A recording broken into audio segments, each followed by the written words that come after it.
Greetings, comrades, and sorry for my clogged up nose this time. It's the heating season start, so it is what it is. But today I wanted to talk about something more important, more meaningful, I suppose, more philosophical, because I've been looking at the current events in Ukraine and in Israel and, well, everywhere, to be honest. And it always strikes me when everyone who's like commenting this from a mainstream position, they always come back to the very one aspect that somehow hits the most: the value of human life. A lot of commentators I've read have spoken about, when comparing Israel to Hamas and in this situation, the fact that Israel, and about the hostages specifically, that Israel has, I think, a couple of times at least, changed more than 1,000 Hamas terrorists for one of their own. And at the same time, if I watch people, Russian opposition commentators about the war, like Michael Naki, and this is from him, he, at this point, while commenting on this situation, said that in the West, people are overestimating the value of human life, in the sense that everyone's so afraid of violence that right now people are shocked that there's even a ground operation being done by Israel. And he also said that people are shocked in the West that, yes, Ukraine also has to fire bullets and kill people in their own war. And at the same time, I'm watching a channel on YouTube about economics called Economics Explained, and everything they're doing is reducing everything to the sheer numbers, sheer numbers of how much someone would pay in their taxes, how much they would produce economical value of this. And at the same time, I'm also reading about Merkava tanks, the new model that the Israeli army has introduced, and how the main purpose of the tank is to protect more people. So no matter how you look at this war, at everything, you come down to, well, what then is the value of a human life? Because this seems to be the topic that's getting up all the time right now. And at which point, and what human life, and for what reasons? And it doesn't seem honest to me if I wouldn't ask my good friend Anthony Bartaway, who's going to receive Victor in a few days, I think maybe tomorrow even, who is way more connected to Israel than I am. But in this context, if it jumps out all the time and there are just so many questions about human lives, everything is measured in lives, then what is a life and why does it matter so much and what makes it special in Israel? And I thought it would be nice, dear comrades, if we would have Anthony on the show. Sorry for the long introduction, Anthony, but I hope that you at least understood why I sort of needed you in this episode. I hope I can give some input. This pretty intimidating question that you shot me earlier. Oh yeah, this is intimidating, but I thought I'd do way worse off because, look, like we all know, when I'm in Ukraine, I'm the lucky one. You're the competent one, and Victor is the talented one. And Victor is going to Ukraine, and I'm out. So I'd rather not be lucky here because it's too heavy of a topic to think about. What value is it then? How do we even measure this? How do we even start talking about this? Because for me, it's kind of weird then when every time, political commentators and economists and everyone, they just assign some value to human life so easily, like it was nothing. And I can't do that. I'm afraid of doing that. What do you think? That's basically, one of the ideas behind, the cyberpunk genre of reducing the human to an economic unit, to basically something that can be traded. It's not, I reject that entirely. You sent me this question of like, what value is a human life? And you wanted to hear it a bit from a Jewish perspective as well, considering, that's what I am. And it's being asked in the context of Israel. And many people have seen the movie Schindler's List. So this is the bit of the Talmud that I think more people know than others, which is to save one life is to save the world entire. Like, every individual human life is worth an entire universe. There's no reducing it to anything less than that. You can break any rule in order to save a human life. Within, Jewish law, you can break the Sabbath. You can do anything you want, almost, to if there is a life in danger that has to be saved right then and there. Every individual person, no matter who they are, no matter how horrible or wretched they are, is an entire world of experiences, is somebody that somebody loves, hopefully, that has connections with other humans that are unique to that individual person. So to have a measurable value to that is impossible in my estimates. Yeah, but that's the issue here. because currently in this war, also not just with Israel but also with Ukraine, it's all these prisoner exchanges and everything. Someone's more valuable, someone isn't more valuable. And then we come to the hostages, and this whole tragedy thing just gets me even harder. It might surprise you, the listeners, but when I heard about Israel 2 years ago, I wouldn't feel this as personal as I do now. It's just because what a missile strike did not mean to me as much as it does right now, because I have seen missile strikes in Ukraine. So when someone talks about hypothetical missile strike and people fleeing in fear and being taken hostages, and I have seen those things now myself, so it hits different when this happens, and you can't really understand what's going on there. And the main question here would be, what is then the limit? I mean, all the rules must be broken and everything, but where do you go, and how do you solve this? Because again, this is a question about dehumanizing people. This is a question about what's going to happen next, especially in Israel here. I've heard Israel calling this their 9/11, which is comparable. Yes. However, we all know, as Dan Carlin fans here, that the United States made a bunch of very stupid laws after the actual 9/11. So a lot of things happen in a hasty manner. And again, this whole thing comes down to human lives. What do you think is going to happen? Because a lot of people here, at least also in Latvia, because I've spoken to people in the community, it's weird when I see people who would normally be for human lives, just like you said, just yelling out that, all the Gaza Strip must be just turned into a scorched earth with nothing standing. I don't really think that really follows anything, the Bible or Torah, or I don't know, whatever you believe teaches you to. What is this thing? Where's the border of mercy in this case? Hard questions, Anthony, but this is a hard episode. I mean, yeah. The logic there is that, and I'll get to the topic of prisoner exchanges later, because this does come into play. Yeah, of course. Just I can't even formulate proper questions to be concise right now. It's really hard to do because of all the emotions. That's why I wanted you on, because you probably understand what I mean. So thank you for this. Yeah, we'll start broad on that then.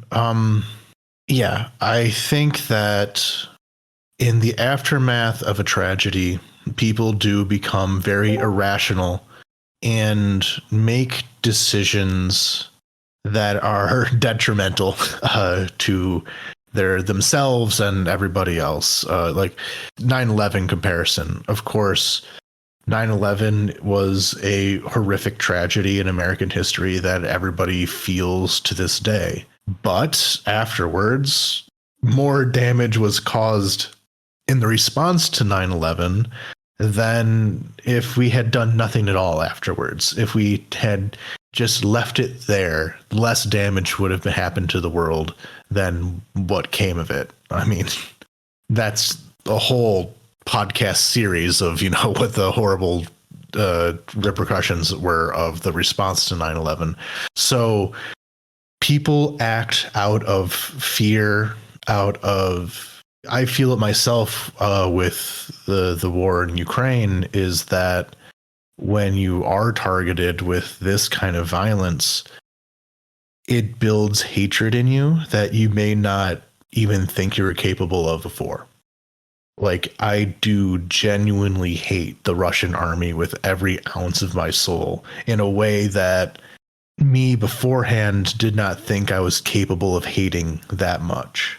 And that is for something that's pretty unambiguous. Like, this isn't Israel-Palestine. This is not any kind of conflict like most conflicts in the world that are two-sided of they say this, they say that. This is a very one-sided kind of conflict, although I'm sure everyone thinks their conflict is. But right now we're stuck in this system of you react to the violence that happened, and everything feels like it is just unthinking response. Just this happened, therefore this also had to happen, and then because this happened, this will have to happen. The people of Gaza especially have been, stuck in this blockade. They're not allowed to leave. Within everything else, the image of some of these people being able to leave Gaza for the first time, if that was completely divorced from the horrible violence that occurred, that could have been a type of inspiring image that I wouldn't be able to really argue against, is just the image of these people able to walk through the fence for the first time in their lives. Their grandparents may have come from just a few kilometers on the other side of that fence, and they have not been able to go there since the barrier was built, if even beforehand. Tucked away into that, if it wasn't for the violence that occurred immediately after, that would have been a whole different story. But that violence did occur, and therefore there's going to be a response, and there's going to be a response to the response, and so on and so forth. Is there a way to break the cycle? I have no idea. If anyone had a brilliant idea of how to do that, then here's your Nobel Peace Prize times a million. But there's going to be a horrible suppression of the people of Gaza. Many are going to die, and most of the people who are going to die are not going to be Hamas. It's that simple. It's going to be people are just living there, and their family are going to carry that hatred with them forward, to cause the next outburst of violence, no matter where that may be. I think that the most important lesson that I've learned from all this, including the whole value of thing, is that I think this should show to everyone that building a wall to distance yourself, just to ignore the problem, is the wrong solution. The problem doesn't go away if you build a wall. If you just, zone something in, it's not the right way. Yeah, that's really why this happened ultimately, because this was a unique occurrence. This has not happened before in the entire history of the state of Israel, this type of event. So we do have to look at it as something unique. And what are the unique conditions right now is that, well, any kind of peace process had ended. And beyond that, the Arab states have basically completely abandoned the Palestinian cause with the various peace deals that they've been making with Israel. And this is always done with the understanding that they were supposed to then promote the Palestinian cause and, make the Palestinian people better off. But that never happened. The Saudis are not about to do that. The Emiratis didn't. Nobody is.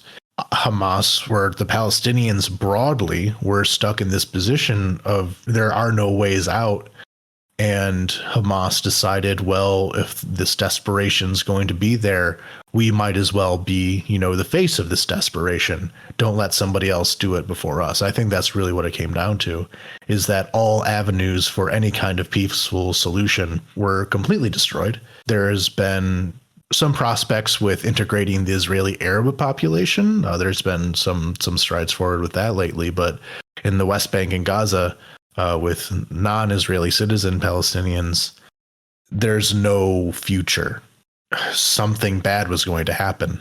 And that's not to excuse it. Obviously, I've been in horrible, psychological pain ever since this happened. But to understand why it happened, that's kind of why.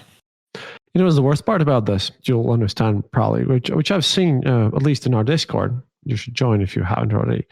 I've seen the caricature made, and the very dumb one, the dumbest reaction to this whole situation you could possibly get. I don't know who made this, but there was this political sort of caricature there, what was like a Molotov cocktail in Ukraine colors, and media calling it heroes, and then Molotov cocktail in Palestine colors, and that's like terrorists. Someone tried to make a comparison between that, and I'm just so tired after everything happening to just explain how wrong and horrible this is. Yeah. It just hit me to no end, and that's another thing. That's another thing about the whole value situation. I wouldn't want to kill anyone, but there are certainly a whole list of people whom I just rather, if I would see them personally in real life, I would just instantly just start just hitting them without even thinking about this, because at this point, it's not about even being dumb, but at this point, it's about having no empathy at all and just not understanding the level of how much people can suffer at all. And then people are going to use this and abuse this, and it's going to be pretty bad. Again, just to get votes, because we're coming back again to the value of human life. Yeah, the Ukraine Palestine comparisons, the way you conduct a resistance actually does matter. This may seem like a controversial statement, but if during the next raid into Russian territory, this Russian volunteer corps or whatever decides to, slaughter 1,000 people, rape a bunch of women, burn babies in their cribs. I don't need to go into all the graphic details. I'm sure you can find the videos yourselves if you really need to see the evidence of what's going on there. If Ukraine did that to Russian civilians on the other side of the border, even Russian civilians who may be supporting the war against Ukraine, supporting Bucha and all that, if that was done to them, what Hamas just did, that would be completely morally unacceptable, to the point of really calling into moral question the Ukrainian resistance as a whole. Every kind of resistance has faced these questions, and to pretend that it's just a moral blank check to do whatever you want is just completely absurd on one end and philosophically lazy on the other. On the other hand, I have to also add here that, of course, how you conduct yourself matters. This is why Ukraine's be very careful. But also, which is the other end of the spectrum here, no matter what you do, people will find that, which is why I kind of hate the people who are like all super pacifist. I just want the fighting to stop and everything. People who will take any sort of violence to defend yourself as some sort of evil. Just like right now, people who are just wishing that Ukraine also should stop fighting. No, it's Ukraine's territory. And right now people are being, again, look at what Israel is doing. They're using violence, but of course they are. The fact that the double standards here, and the fact that at one point you have to understand that, you have to be very careful about how you conduct yourself for the average person. But if someone really wants to find you guilty, to find you to be a monster, then they will. They just will. Nothing will change. Yeah, I agree.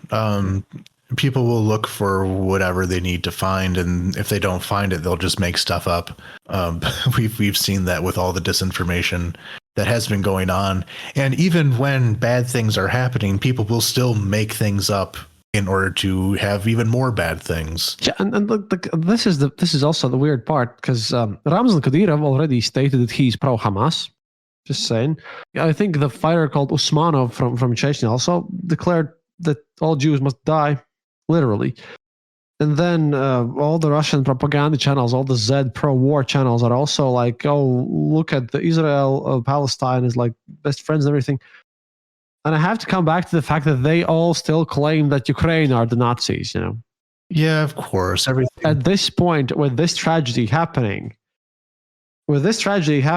I see people who are pro-Russia at the point where those very same people, they're praising deaths of Jewish people and still stating that they are somehow fighting against Nazism.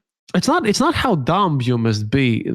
It's not about intelligence. It's about how either the meanings of words are different, or are we, Anthony, somehow different than those people? Like, I do not feel any hatred towards my fellow man, and I feel sad when people die. Maybe that's not normal these days. Maybe we live in a society where I should just, care about something else. I just sometimes don't get it. And this again comes back to the theme of this whole show, the value of a human life. Because to me, there's a lot of value in human life. I might make mistakes. I might make you angry. Have done so, and I definitely can make snarky jokes and get myself into trouble or whatever. I simply cannot see myself cheering on someone who's doing this. I cannot even grasp this. Are we not normal? What is the new normal then? Why so much hate even? I simply don't get it. I mean, maybe something better, because I'm a Latvian. I'm technically Jewish, but only on a technical level. So I haven't been exposed to all this stuff.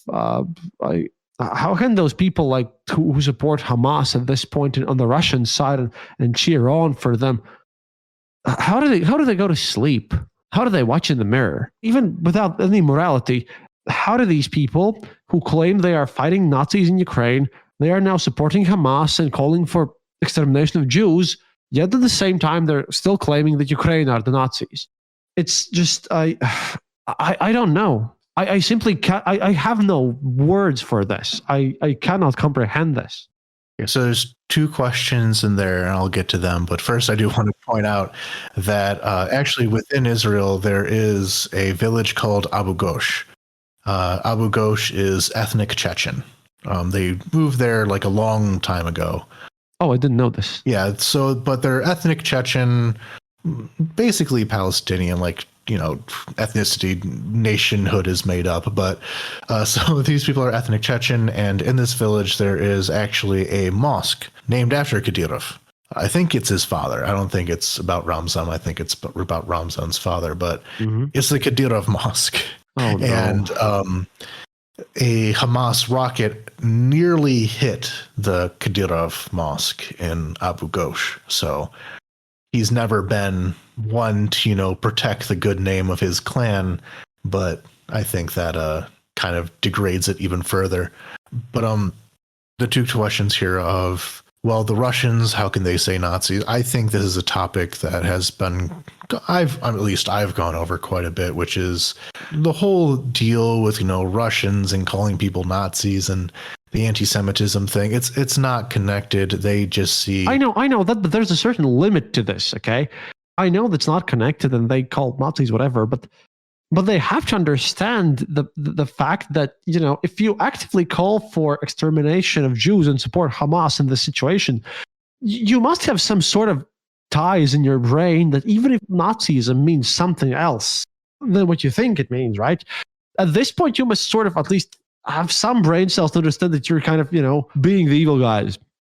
It's just this went over some limit here, which is why I wanted you on, because you are a bit more level-headed than I am in this case. It's just that, to me, this kind of breaks some limit. I don't know. There's layers to this. So the first layer is just some people will value the lives of those in their circle.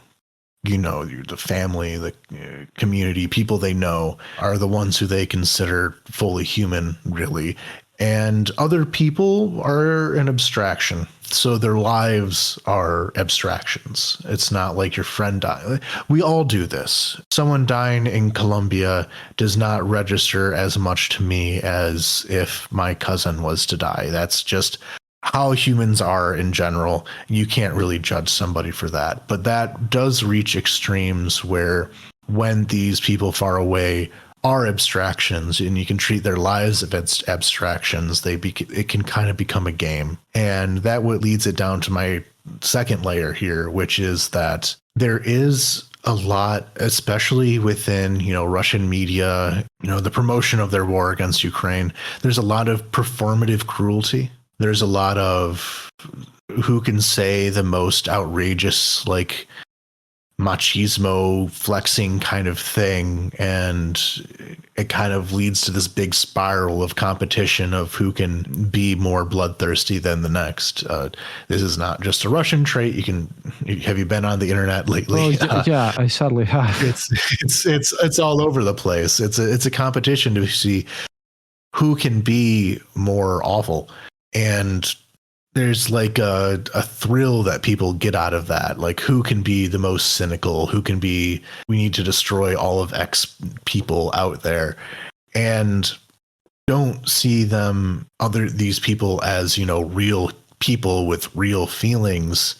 Then it's easy to, I don't know, like, I remember a long time ago, there was, not that long ago, but it was not exactly outside the mainstream to make jokes about, you know, the Yugoslav genocides, you know, remove Turk and all that. Like, that was from a song about, you know, literally exterminate the Bosnians. And for the longest time, people would, especially on, you know, Paradox games and all that, would just say remove Turk like a joke.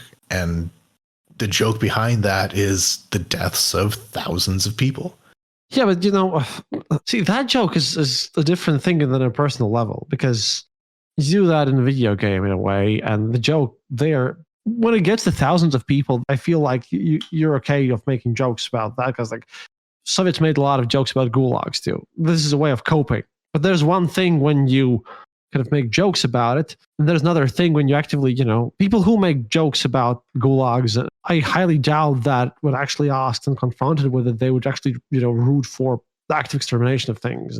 And then there's this level of bizarro, weird reality that we live in, with the same type of like Margaret Simonyan, which I spoke about recently, with her calling of like nuke Siberia. Well, Simonyan is a whole other bundle of pathologies, considering that, a large Armenian population was just ethnically cleansed from Nagorno-Karabakh, and she outright cheered it on and told them that they should have been more grateful. You don't know she's ethnic Armenian is my point here. So she is, yeah.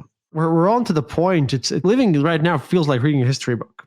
We have ethnic conflicts all over the place, and we have a bunch of countries that are like failed states at this point. I look at what's happening in Haiti, and it's even worse than ever. Pakistan's on the verge of collapse, and then there's Sri Lanka and all this. The worst part is that I remember that my grandma, Miriam Freiman, before her marriage, then she became Miriam Andresson, but she was Miriam Freiman. You can probably guess her ethnicity. But she said to me when she was still alive that she had born in the 1920s, and she said that it's so good that we don't have war these days. It's so good that we've moved past war, and that she was a doctor, and she said that it's really great that we've also lacked major diseases that we've dealt with this. She died in 2014. It kind of hits me real hard when you know that it's all this stuff that I was raised with that we should take for granted. We lack wars, we lack all this horror. Now it's happening, and at the same time, I'm researching this and on the early war and everything. That right now in Israel, people were like more empathetic, but right now, like in 2 weeks, I bet that everyone's going to be talking about the economical damage to Gaza Strip and how much in tax money and revenue has this cost Israel and all this stuff. Like all the economy stuff, like it was nothing. Everything's going to be like turned into some number crunchy thing. Yeah, people do have short attention spans. Maybe this is our way of coping with this tragedy. Maybe this is what Stalin meant when he said that, one death is a tragedy, a million deaths are a statistic. Maybe this is just how you cope with this, and we're just... Yeah, there is, empathy overload as well. Like, you can only pay attention to so many tragedies that are happening at any one given time. And I think after you kind of pass a certain threshold, then it just becomes kind of nihilist. Like, here's another bad thing that happened. And it's hard for me to judge people too harshly. These two things we're talking about now, the Ukraine and Israel, are both things I'm very much tightly bound to in both my personal history, my friends, my family. So I can't look away from either of them, obviously. But I know that there are other tragedies in the world that I don't have much bandwidth for. There was just a big earthquake in Afghanistan today. And considering the poor state of everything in Afghanistan, I'm sure that the death toll is going to be big and long lasting, and a humanitarian disaster that lasts for years. But it feels horrible to say it, but I'm not going to think about it that much. There's also limits, and I never thought I would hit this point. But you have your point here, because I also never thought, when you live in a peaceful, nice, more or less peaceful planet where everything's more or less okay, you never know when your limit hits. You think that you'll always be able to care for everyone and everything all the time, and then you understand that you just can't, because there is too much. Maybe for you, the limit of caring is actually higher than for some other people, because you can manage to keep up with this. There is a limit to everyone, and like you said, you can't really judge people, especially just after COVID. That's a bit weird. We got this COVID thing, and then we got into this mess. Hello there, and thanks for listening to another episode of The Eastern Border. Dear Patreons, thank you more than ever for supporting our show. Your donations are crucial to keep us going, and right now all of your money is going to securing good information for you and to fund Kristev's actual real-life mission to Ukraine to report to you live about the war that is going on there.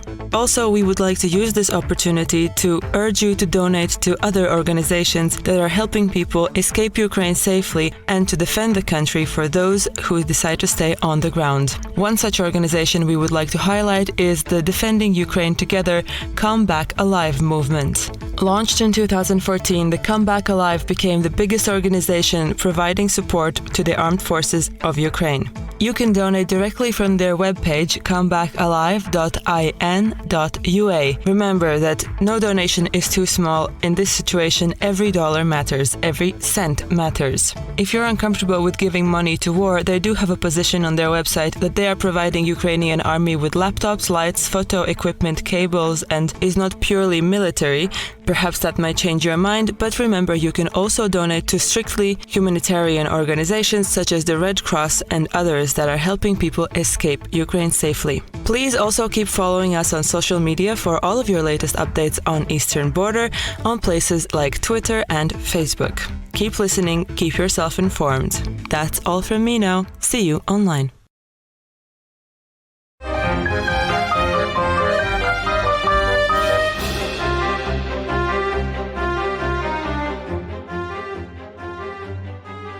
I wanted to ask you specifically because you're Jewish. We've been through quite a lot.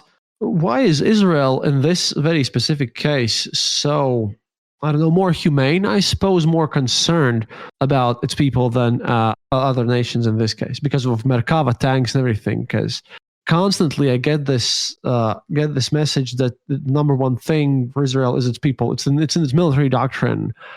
It's in everything that they do. This is why they make these trades. They go to extremes, even that what other countries would call extremes, to the point where, it feels a bit different. I don't get it because every Jew seems to matter to Israelis much more than, for example, Latvians matter to Latvian government and Americans matter to American government. You guys go out of your way to just grab everyone, and you're super diverse. I like the point where when you mentioned, which I, by the way, I quote to people, that if you want to know how Earth government would look like, you just look at Israeli government because, it's people from all over the planet with totally different ideologies coming together and trying to live together. What makes Israel so caring? Because that is somewhat of a unique take. I really don't know about any other government that would so much care about people to this degree. Well, you have to keep in mind why the state of Israel was created in the first place, which is to have a safe place for Jews to live. The Zionist movement came up in the end of the 19th century after there was a tremendous amount of violence against the Jewish people, especially in Eastern Europe. There was the assassination of the Tsar in 1880, I want to say, around then, that afterwards everything was blamed on the Jews. Jews did it, and it led to a series of pogroms, these state-protected mob violence against Jews throughout the Russian Empire. Yeah, that's the traditional saying goes, если в кране нет воды, значит выпили жиды. If there is no water and your tap, that means Jews have drank all of it. So this is the context that Zionism formed in, was there is no one out there to protect you besides your other Jews. They formed up, self-defense squads, and really the event that really tipped it was the Chisinau pogrom. Currently, Chisinau, the capital of Moldova, then Kishinev, a city in the Russian Empire. The Russian Orthodox Church there basically accused the Jewish community of murdering a kid and did a horrible pogrom against them. All these people killed. And I think that is what really is what sets people off with this particular event as well, is that We know what suicide bombs look like. We know what rockets look like. That is how things been. And while, of course, it led to reprisals and everything, things had, for example, in Gaza, kind of settled to an equilibrium where Gaza will send rockets every once in a while. Israel will bomb them back. And, a couple weeks later, it'll go back to zero level again until we start it all over 2 years from now. But here, the type of violence that was done was much more reminiscent of the type of violence that led to the creation of Zionism in the first place. This very personal violence of one person breaking into a Jewish home, raping the wife while the husband looks on before killing the family. And grabbing the kids from the festival too. I mean, that really hit me because for one, I don't go to I used to go to festivals, but Evit goes to festivals and everything, and it like represents innocence too. Like there's just these kids having a party. This is kind of very stupid because I have a lot of complaints versus Benjamin Netanyahu. Mm-hmm. A lot of them. Absolutely. You know me. We can go all day about Bibi. But that's not the point. The point is that even if you have legitimate complaints against some government, you just don't randomly smash and grab anyone that moves. And just currently, I'm really sad that we live in a day and age where Russia did it with civilians in Ukraine, and now Hamas has done it. And those are all deaths that are just unjust and painful. They hurt. Weird. And I might be weird because I have all this empathy and everything. And I kind of want to ask this because I don't remember which movie was this, but there was a character from the Caucasus region, I think from Dagestan. It was a Soviet movie. He just asked in Russian, one of the other characters, you had a mom, you had a dad, and why are you so evil? And I don't get it. This is the level of evil that I simply don't get. This is the gleefulness, the stupidity. I mean, I can understand why someone might shoplift from something. I might understand why some political riots might happen, but I can't understand why you just go out and do some violence of this sort. The biggest issue here is also, if you look at the bigger picture, is that currently, at least in Latvia, of course, there are people in Eastern Europe, especially because, not like average Latvian, average Eastern European understands the difference.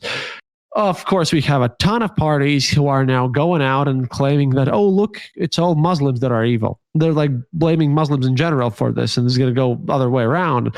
And we're going to see a bunch of people who are going to do this. By the way, it's interesting enough because in Latvia, it's like also its own things. It's going to turn around and a lot of really Muslims who have nothing to do with this issue, they're going to be victims of hate crimes also because of this. Because now in some teenager's mind who doesn't read the news, who doesn't understand better, he'll be given a justification where to unload his own hatred as well. Yeah, of course. After 9/11, which was, the reference that was made earlier, there was a very large wave of hate crimes against not just Muslims, but anyone who could vaguely look like a Muslim to someone who doesn't know what they're doing. So that's just what's going to happen now, probably. But yeah, just to round off the answer to that last question, though, that was the whole reason why Zionism was created, is to have a safe place to go. There was, a poem by Chaim Bialik, The City of Slaughter, describing the massacre in Kishinev and how people went, quote, like lambs to the slaughter, which was not technically true. There was local resistance to it, but it very much got stuck in the Jewish mind that for 2,000 years, we did not have a Jewish army with Jewish weapons to protect Jewish lives. And that led to, 2,000 years of horror. And so we needed to be able to defend ourselves. And that is the entire purpose of the state of Israel, is to protect Jewish lives. And if they can't do that, it's a catastrophic failure on not just a political level, but on like a national identity level. You can't let Jews die, especially in that way. It kind of makes sense. And you have to keep, honest to your ideals. Americans love their constitution, right? They love those ideals. I guess the Jewishness and the ethnicity would make sense for Israel. I mean, here in Latvia, we value our our tribal, pagan tribal identities. We have our administrative divisions are based on that. Kind of makes sense. I mean, yeah, you gotta ask, what's the point on doing all this mess? So I have to ask a question. Maybe you can answer this one. What's the difference between the Gaza Strip and the rest of Palestine? That's the thing that I kind of don't get. As far as I've been told, and people who know tell me that it's kind of like two different things. Why can't we just, maybe help the Palestinians and the other side to help get control over there? I mean, then again, that's the same question of why doesn't Russia take control of Chechnya? But I think in Gaza Strip might be more realistic, I suppose. In the West Bank, I've been all over the West Bank. I haven't been to Gaza. It's much more complicated to get to Gaza. But I have been virtually everywhere in the West Bank. And the general opinion of every single Palestinian I've ever spoken to is that the Palestinian Authority is basically worthless, that they are very corrupt. They are doing nothing to protect the Palestinian people. Basically are just collaborator government with the Israelis. They do whatever the Israelis tell them to do, only for Israel to throw it in their face. Abu Mazen, the prime minister of the Palestinian Authority, is looked at as like this incredibly weak figure who does nothing good for anybody. So the idea of asserting Palestinian Authority control over Gaza, it can be forced, I suppose. I don't even think that you can force that on Gaza, but if you were to do so, then it would dissolve almost immediately. There'd just be another faction that comes up to take Hamas's place, because the reason why Hamas is even there to begin with is they were seen as just better for the cause in general than the Fatah, the other political party that dominates the Palestinian Authority. You can't force that kind of thing on them. There could be another election, but if there's another election, then it doesn't solve the core problems there. There'd just be some other faction that takes the place of what Hamas stood for. So right now we have the situation, of course, in Gaza where there is no direct Israeli presence, and Hamas is the government in Gaza, whereas Fatah, the Palestinian Authority, is the government in West Bank, although that's divided in all kinds of ways. Ultimately, Hamas, no matter how unpopular they may broadly be, they're nowhere near as unpopular as the alternative. So like a political unity situation just doesn't work. Yeah, well, a lot of things kind of don't work, especially about the fact that, a lot of people are now criticizing Israel's response to this. You remember about Niger, their coup, and the fact that ECOWAS, I think, was the organization that was about to, declare war and everything. Yeah. And then they didn't. And then they let the ultimatum slip and no war was declared. And then you have to ask, what's worse? Either announcing a strong answer, military answer, and then doing it, or just making empty threats once again. The same with Putin and everything that he says. It's kind of like, I remember reading back in college days that there was this view, the postmodernist view, that history's over and we've outlived all this necessity of everything. But once again, I think the big issue with people who kind of disapprove of Israel now commencing land operations or Ukraine fighting back, to me at least, it seems that it's very comfy, when you're sitting in your warm, safe place somewhere in the West, right?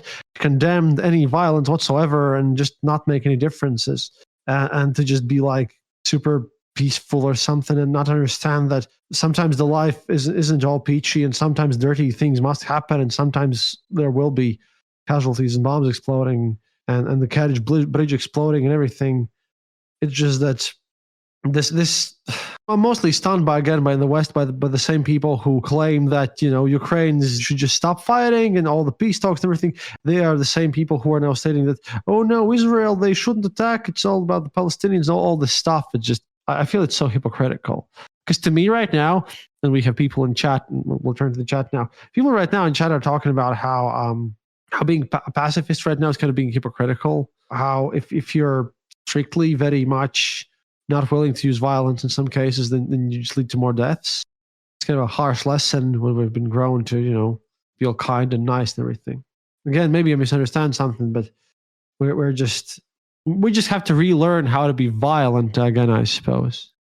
Feels so strange. I mean, feels surreal. And again, maybe hurts me more than it should because I was in Ukraine with you and we saw those buildings and everything. And to those of you who probably are new to this, Anthony is a very kind soul that allows me to stay at his place when I'm in Ukraine, and he's been with me and to many adventures. Victor is going there. Yeah, just peeking at the chat, there is some complaint on that. But I wanted, before I turn to the chat, I just wanted to ask you the question: what then is the value of a human life in general in these days? What has it become? Where should we draw the line, and when is it going to be too bad when this happens? Because it is getting pretty horrible. It's getting to the point where I never thought I'd see in 21st century. I think that a lot of this comes down to things being treated as abstractions, valuing abstractions over human life. Often with a lot of like the reactions you're seeing online, it's because people are, and I am saying that there's some complaints in the chat. I just want to get that out there of me like putting too much value on the Jewish life here. I can only speak from my own perspective. Of course, I very much see that horrible tragedy in Palestinian deaths as well. I've protested at settlements. I've done the whole thing. I'm not saying that any reaction is justified. 100% not saying that. Do not let the chat intimidate you. You intimidate them more. I know. I'm just peeking over at it right now. And I think that a lot of what's going on, especially overseas, which is always a problem, people looking at a situation in the most abstract sense and not caring about the people there. Random people in the middle of the US who have no connection to either side of this conflict, who suddenly become, the most diehard, fanatical partisans that exist because it's a game, because it's an abstraction. They don't care about anyone who's actually involved. It's just ideas floating in the ether. I like to compare this to the point where in Latvia, I think a couple of years ago in 2018 or something, I remember this very clearly. We had a small boy, and he was just, if like 12, 11 or something. He ran away from home for a bit, just wanted to explore things, and he died. He sadly died because he took the intercity bus, then he exited in a random stop, and then he just walked in the woods and just, got lost and died there. And he died because no one cared about him. And no one asked him, no one asked any questions, no one paid any attention to him. And after he died, and after this tragedy was found out, everyone in Facebook started just posting these images with his flag on top and of course, caring so much. And it's kind of weird where people want to choose to show that they care instead of seeing the actual part of caring and everything. This is kind of ironic because we had plague experts, then we had war experts, and now we're going to have Israeli-Palestine conflict experts of all things.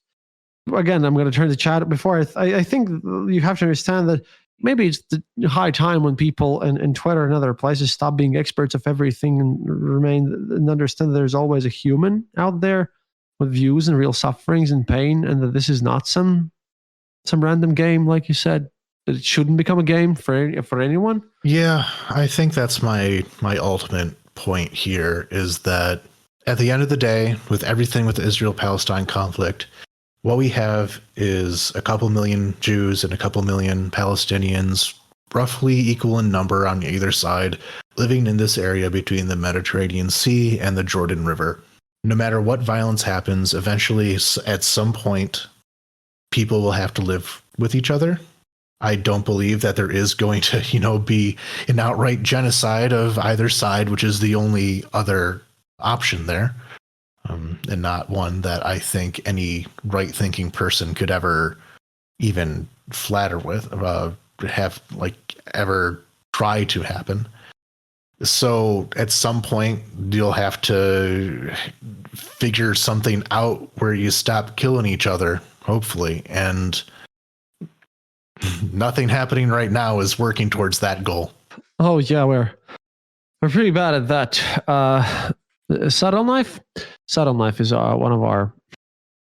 She's our admin of the Discord server. Subtle Knife, please pick some interesting questions for us to answer. Give me some questions here. I'm trying to read through it. Subtle Knife is someone you don't know, but she's very well known in my Discord. She holds all my passwords, and she's the admin of this Discord channel. We wouldn't be anywhere without her. Over on my Discord as well, actually. We'll do the plugs. Oh yeah, nice. Everyone, by the way, if you haven't already listened to Ukraine Without Hype, it's a much more better produced show than mine. Anthony is a way more academical person. Although I know him in real life, I know he can make terribly awful black jokes as well, and has a terrific sense of humor as well, which is kind of necessary if you work there. I think. Okay, Maxnerd has asked something. Okay, Maxnerd is a person from Czech Republic, our Patreon. Thank you, Maxnerd. Mike Koob, I have a rather philosophical question. What effect does the war and terrorism we see online have on our culture, people, children? Does it tear us apart? Does it make us stronger? We've never seen so much uncensored violence before. Even children can see it. I was led to the question by the school's call to parents to delete their children's TikTok because Hamas was supposed to post its atrocities there. Yeah, I do err. Okay. So as a person who grew up on early internet, various websites posted videos of Chechen execution videos, beheadings, and all that back in the 2000s. Like, I'm not going to say someone can't grow up having not seen these things, because I saw them. I think a lot of people did. But in my wizened years, I have come down on the side of, I don't think people really need to see this most of the time. I don't think most adults need to see even like these videos are going down right now of that Hamas took themselves in many cases. I don't see it as having much value for most people to see them, other than to mentally scar yourself. You can know these things happen. Does seeing it happen really make a huge difference? I don't really think so. That's the thing about kids too, as I see it. I grew up watching all sorts of R-rated movies because they were the ones available on VHS tapes here in post-Soviet Union. I don't know. I think kids are smart enough to understand, what's traumatizing and what's not, and what should go to them and what shouldn't. Hiding yourself, even if some traumatizing material could happen, even if you were worried that your kid might be traumatized, it's more important to, instead of hiding it from them, the context and explanation should be there. So we watched Come and See on my birthday, and that's one of the darkest movies ever. And you shouldn't hide your kids from darkness. Yeah, but that's fiction. That is fiction. A lot of, but this is based on a lot of true stuff as well. But reality is real and raw. This is what Heidegger would say. This is when you meet the nothing. This is when you meet the existence, the raw existence itself. But even then, most people won't care, and those who will care, I don't think it's going to hurt anyone if that is given proper explanation to your kids. The kids are just going to grow up tougher, I think. But my problem there becomes, so these real life gore videos is essentially what they are. Are people watching these execution videos, etc., to learn something or out of entertainment? I misunderstood in this case. I thought, about kids watching the news stuff. I think even in the context of news, a lot of these videos are not being treated as like a serious bit of academic data, which in that case, how many people really need that? But as getting some kind of cheap thrill out of it. And I don't think that's healthy. This will be my part of ultra cynicism here. People have gone and watched executions in public for a long time. Okay. People have found their entertainment. There's a subgroup of very sick people who somehow maybe need this, who find fun in this, and they'll exist there. And TikTok, well, if TikTok shows this to your kids, it's a problem with TikTok, because you can't And TikTok is a Chinese app, right? In China, their content is totally different. Most of the stuff that you see in the rest of the world is banned in China. There is no thirst pics in China. There's no gambling stuff. None of the most of the nonsense you see. Chinese TikTok is all about educational content because TikTok is literally made to and not even kidding, I'm quoting a Communist Party official here. TikTok was created to rot Western people's brains. It's a quote, okay? So I would highly recommend if your children are on TikTok, just get them off of TikTok. It's a very intentionally bad thing, and not just because of this situation. Just saying. Yeah, I think my broader point here is I'm not asking to necessarily censor it or keep it out of people's hands. I just think that there is a certain amount of actual desensitization that happens when it's a real thing that's treated as a fake thing. I think it's good to have two categories to put things in. There's fiction and there's nonfiction. There's the most gruesome horror movie you've ever seen, and then there's literal war footage. I feel like there is too much blending of the two. Oh, yeah, someone mentioned painfotainment. Exactly. Dan Carlin, of course, always covers everything painfotainment. But I think eroding the barrier between the two, I don't know what the negative results of that are. I just feel like there are some. Oh, by the way, talking about painfotainment, one thing though, dear listeners, as I'm not on them, thing formerly known as Twitter, Dan promised me to come on in October. Now it's October. So if you can tag him so that he would actually check his email, that'd be nice. We had a question from Catch Paul the Herald, my fellow Latvian here. He said that, do you think that the unequivocal support for Israel from the quote-unquote West will give Hamas more support in the Palestinian population, or will it have no significant effect? The question is, what is the support of Hamas in the Palestinian population? Just give a brief overrun, because I know it's a bit of a mixed bag here. Minority support, but significant support, I think is the best way to say it. More people don't support them than do, but that goes for any political party. I'm not going to stand here and say that they're completely against the will of the Palestinian people. You know, they've been in charge long enough for their own corruption to bring their own problems. But then becomes what's their competition? Their competition is Fatah and the PA, who have functionally zero support. So in politics, you don't have to be the necessarily not hated. You just have to be the least hated, which Hamas is in the position of being right now. American support, does that affect the support for Hamas? Yeah, a bit, but it kind of goes both ways. The fact that Hamas is the one who is opposing, Western imperialism, as it's seen, the fact that they're the ones opposing the U.S., whereas Fatah and the PA are the ones who have become, slaves to the West, in their estimation, that is a major mark in their favor for many, many Palestinians, that they are not the ones who are bought out, who did not, sell themselves for power. But at the same time, like I said earlier, the fact that the Palestinians are backed into such a corner right now, the fact that the U.S. has pretty much given up any substantial effort to create the two-state solution, the Arab states have turned their back on them, that there is no one supporting the Palestinians at all. And that goes for other Arab and Muslim states. That is also the thing that creates the conditions for Hamas to be popular. Diplomacy doesn't work, then violence therefore must work. Therefore, we'll support the violence. Is sadly Azerbaijan and Armenia, but Azerbaijan has sort of proved that violence at this point does really work. It does, yeah. Unfortunately, yeah. We live in interesting times. Yeah, it's hard to keep track of things. If there's any, as we're going through this, I would like to say that please, when Victor arrives, make sure that he keeps in touch. I'm not sure about his new car. Peremoga 1 was successfully given away. I'm not sure if he even has a car. I don't know how he's going to move, but he's experienced right now. Question, will the United States be involved? Another question, how do you feel that Iranian people support Israel? Will the U.S. be involved? will be involved financially, diplomatically. Yes, absolutely. The US and Israel do have a very special relationship.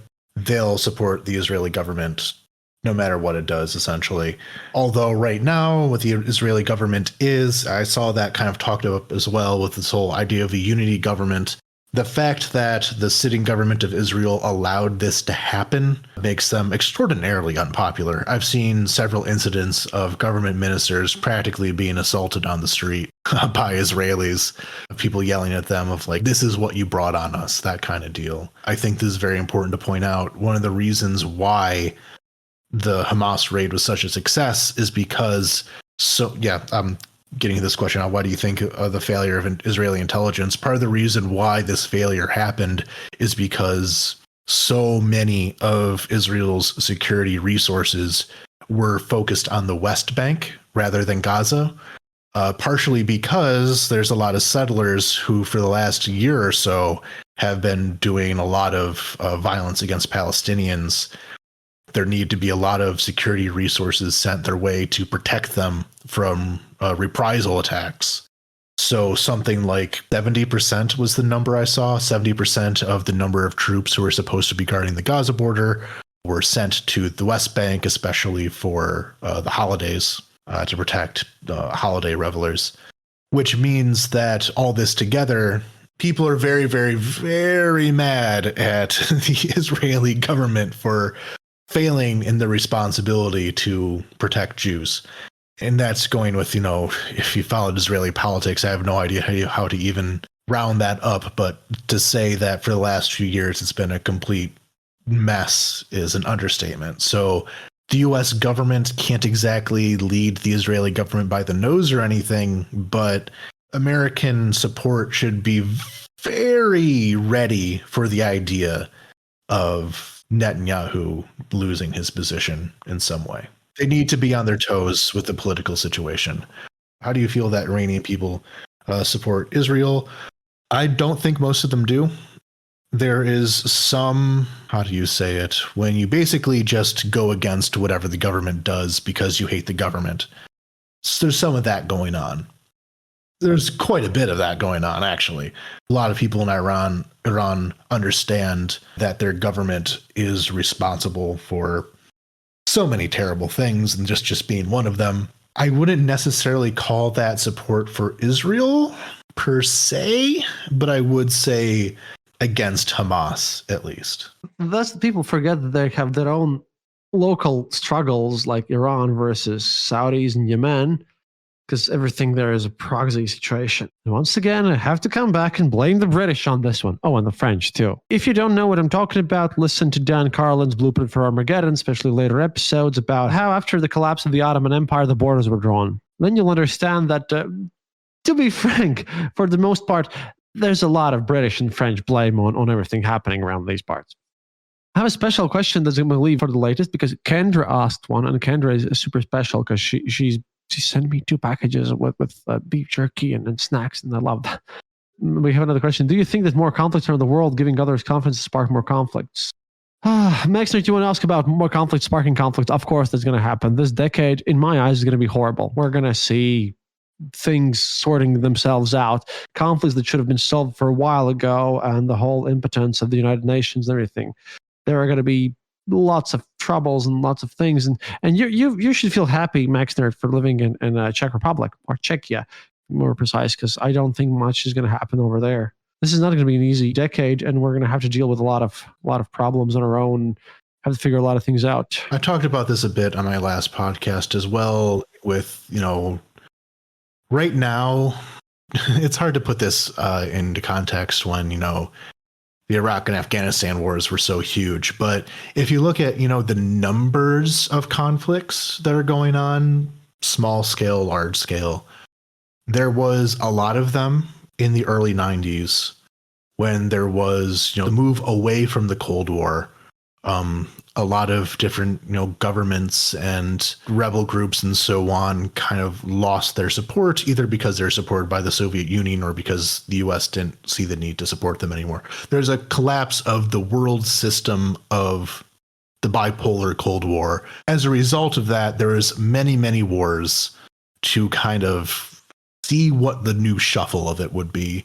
And I think right now we're starting to see not a collapse to that extent, but we know that Russia was able to take Crimea and nothing was done about it. That kind of weakened the idea of wars of aggression being against the rules. If you look at what Azerbaijan asserting its control over its internationally recognized borders, though I am very much not a big fan of how they go about doing that, ethnic cleansing, they are able to do that with no complaints, really, by the international community. Niger, Mali, the entirety of the Sahel has had, war after war after war, all popping up with really the same things. Myanmar is still going on. We have Ethiopia. Ethiopia might also go to the war with Egypt because of the dam as well. We have Sudan, South Sudan situation.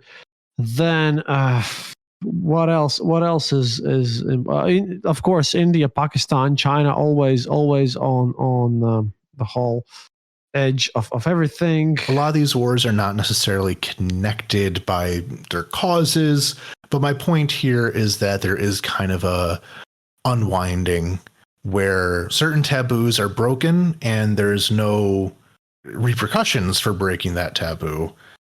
So people see that. At least in the post-Soviet sphere, I've heard the opinion, which I tend to agree with, is the fact that we didn't have these violent breakups when the Soviet Union collapsed, unlike, say, Yugoslavia, when they had their wars and everything. We didn't have them because of the politicians of that time, and they just got frozen. Because right now we have Turkmenistan and Kyrgyzstan even like getting into arguments and everything.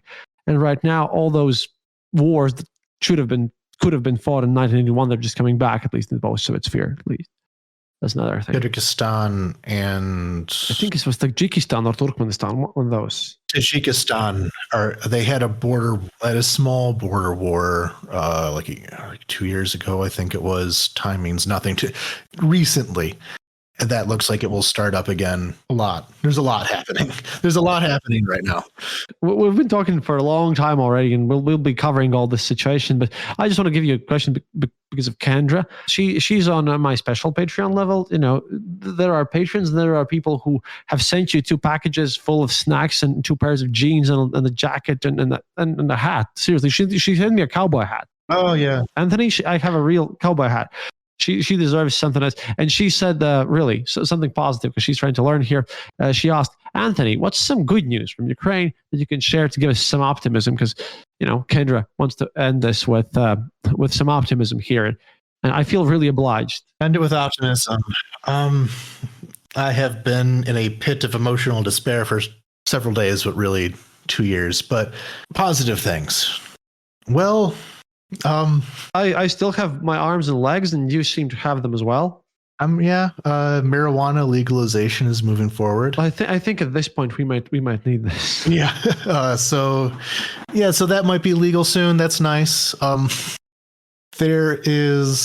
very grateful for the Patriot system. I'll say that.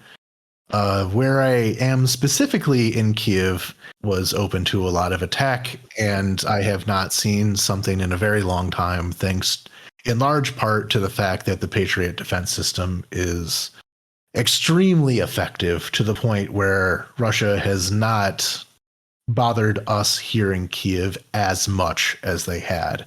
And going into the winter, I think that, knock on wood, hamsa, they will be less able to damage electric infrastructure in Kiev than they were last year, which was pretty rough. Not going to lie. Not to give away your position, but let's just say that where Anthony lives in Kiev, he has seen literal drones and I think maybe some missiles too. I'm not sure about that, but certainly drones flying just towards him a couple of times. So pretty often.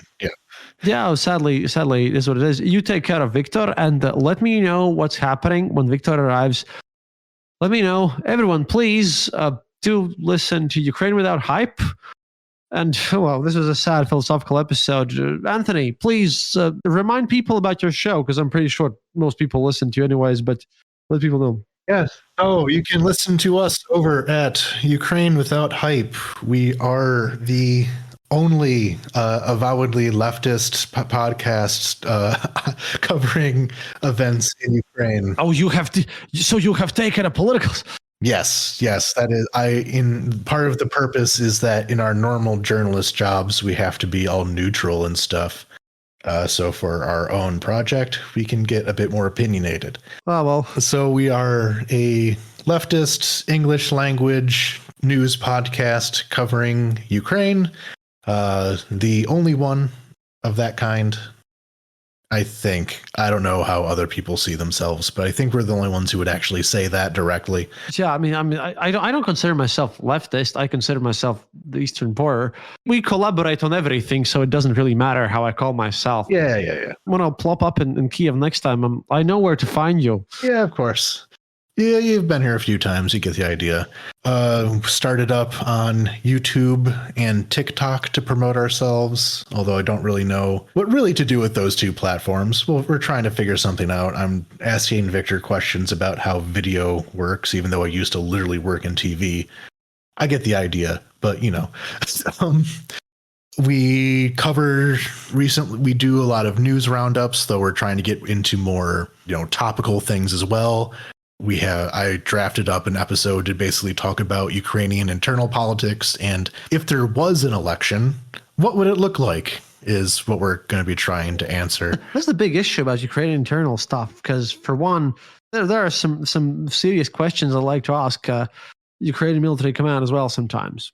And especially for one, conflict intelligence group, where Ruslan is, which is the most. A lot of things are going on there, which I don't cover because I sit down on more of a Russian propaganda side and poison my brain with watching Solovyov and Simonyan. Meanwhile, Anthony literally lives in Kiev. I have been to his home a couple of times, slept in his room next to his, what was that? I think it was calendars. Go listen to Ukraine Without Hype. Anthony is amazing and great. And wow, we had some horrible discussions here, but they're needed. I think they're needed. I think that the more I hear about this value of human life and how everything is quantified, the more you have to remind people that you can't do this, that this is human tragedy in any case. Every time the numbers drown out the human voices, you have to go back, bring it back to personal level. We cannot allow suffering on such a level, be it Ukraine or Israel or anywhere else, just to fall away to some economical numbers. I would hate myself if that would happen, because then that would mean I would lose some of my own humanity. That's it from me. If you have any last words. Yeah, I think that's my cap off as well, is on the topic here. When you see 10,000 people die on the news, that is a person with a name, that's a person with a family, that's a person with a history, likes, dislikes, people they love, people they hate, people who love and hate them. Sometimes in the case of war, frankly, they deserve to die. I say if a Russian soldier is, destroying a village, it has to happen. But at the end, even that is, I have to remind myself, a tragedy in its own way of that person did not have to be there. Something led to that. Can we avoid the things that led to that so that doesn't happen? We have to learn from this. I mean, we should just try to make everything better. Thank you so much for being here. And as always, for one, до свидания, товарищи. And remember, happiness is mandatory. And that does not mean that you should always, force your smile or something. Just when someone forces you to feel happy, just find a way how to be actually happy. Happiness is mandatory means like pushing through all this stuff and finding something that keeps you going, even in the darkest of times. So that's about it. Can't advertise myself this time.